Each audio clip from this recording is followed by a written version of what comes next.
नाज़रीन मेरे साथ लाइन पर मौजूद हैं शेख अदील साहब। शेख अदील साहब, बजट 2025 और 26 को आप किस तरह देखते हैं? आप क्या समझते हैं, इसमें क्या बेहतरी आ सकती है मजीद? अयूबी साहब, आपका बहुत शुक्रिया। बजट के बारे में, बजट से जो उम्मीदें थी उसमें थोड़ी बहुत तो पूरी हुई हैं, लेकिन जो ओवरऑल बजट है वो कोई इतना मुनासिब नहीं आया। इसमें सबसे बड़ी बात यह है कि इसमें लोगों को खुश किया गया है थोड़ा बहुत, लाइक प्रॉपर्टी के हवाले से। लेकिन अगर आप ये देखें कि प्रॉपर्टी में इसमें इशू जो है वो ये है कि परचेज़र को तो फ़ायदा दिया गया है, यानी कि जो प्रॉपर्टी परचेज़ करेगा वो 3% के बजाय अब 1.5% एडवांस टैक्स देगा। इसके बाद फेडरल एक्साइज ड्यूटी भी ख़त्म की गई है। और इसके बाद इस्लामाबाद वालों के लिए, जो फेडरल में रहते हैं, उनके लिए एक और खुशखबरी ये थी इस बजट में कि जो स्टाम्प ड्यूटी है वो 4% से कम करके 1% कर दी गई है। लेकिन इसके बरक्स जो प्रॉपर्टी फ़रोख्त करेगा उसको वो टैक्स में 3 की बजाय 4.5% अदा करेगा। अब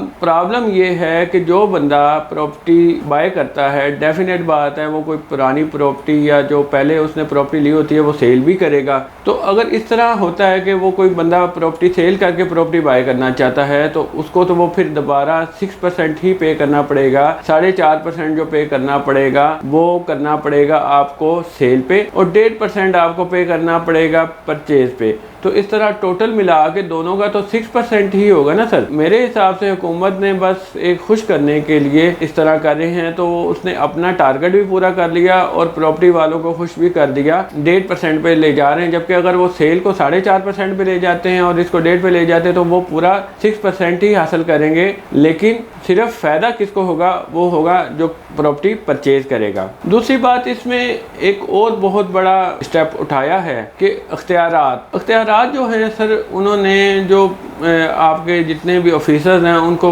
अनलिमिटेड अख्तियारात दे दिए हैं, चाहे वो रिकवरी का मामला हो चाहे वो और मामला हो। इवन के अब इसमें यह कहा गया है कि अगर एक इंस्पेक्टर FBI का ये समझता है कि कोई बंदा टैक्स फ्रॉड कर रहा है कंपनी का, लाइक ओनर हो, CFO हो या पार्टनर हो, कोई भी हो, डायरेक्टर हो, तो वो उसको गिरफ्तार कर सकता है, जबकि पहले ये अख्तियारात हासिल नहीं थे। अगर इस तरह के अख्तियारात दिए जाएंगे तो इससे बहुत मामला ख़राब होने की उम्मीद है, क्योंकि हर बंदा जो कि एक बिज़नेस कर रहा है उसके दिल में डर होगा कि कहीं मुझे गिरफ़्तार ना कर लिया जाए। एक बहुत बड़ा इस बजट में तजवीज़ दी गई है कि जी जो गिरफ़्तारी वाली, तो इस पर भी हुकूमत को गौर करना चाहिए, क्योंकि हमने बिज़नेस को बढ़ाना है, हमने रेवेन्यू को बढ़ाना है। तो अगर हमने अपने रेवेन्यू को बढ़ाना है तो हमें इन चीज़ों को थोड़ा देखना चाहिए, क्योंकि हमें अपना रेवेन्यू बढ़ाने के लिए अपने बिज़नेस कम्युनिटी पे एतबार करना पड़ेगा।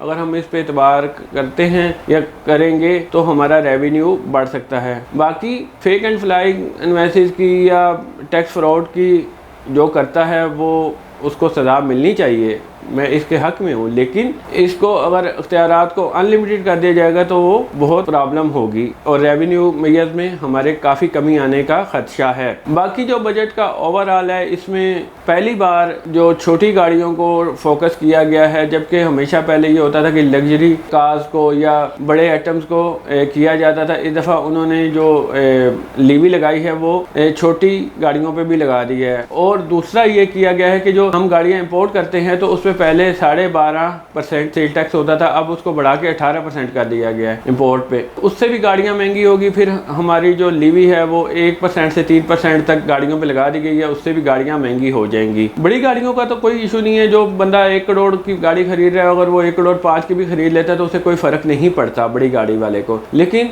जो बंदा छोटी गाड़ी खरीदता है उसको अगर वो 35-40 हज़ार या 50 हज़ार भी गाड़ी में बढ़ाया जाता है, छोटी गाड़ी में तकरीबन 4-5 लाख रुपए का फ़र्क पड़ता है, तो उससे बहुत ज़्यादा फ़र्क पड़ेगा छोटी गाड़ी लेने वाले को भी। तो इसलिए इसमें बड़ी गाड़ी के ऊपर अगर आपने रेट बढ़ाया है तो उसमें तो इतना इशू नहीं है, लेकिन छोटी गाड़ी वाले के लिए सोचना चाहिए आपको। और इसके बाद और जो मामलात हैं बजट में मैंने जो देखे हैं, बाकी फेडरल एक्साइज ड्यूटीज़ में कमी होगी वो तजवीज़ हमारी मान ली गई है। ओवरऑल बजट मुनासिब है, लेकिन जो तजवीज़ात मैंने आपको अर्ज़ की हैं उसके बारे में ज़रा सोचिएगा। जज़ाकल्लाह खैर। बहुत शुक्रिया शेख अदील साहब, आपने हमें टाइम दिया। नाज़रीन, हमारा एक्सपर्ट की आपने गुफ्तगू सुनी। निज़ाम वैसा होना चाहिए जो बंदा उससे मुतमिन हो। वो छोटा टैक्स पेयर है, ये बड़ा टैक्स पेयर है, वो ये जाने जो इंसाफ हो रहा है वो सबके लिए यकसा है, बराबर है। ईमानदारी से अगर मैं टैक्स दे रहा हूँ तो अफसर भी ईमानदारी से अपना टैक्स वसूल कर रहा है। अगर एतमाद की फ़ज़ा बहाल होगी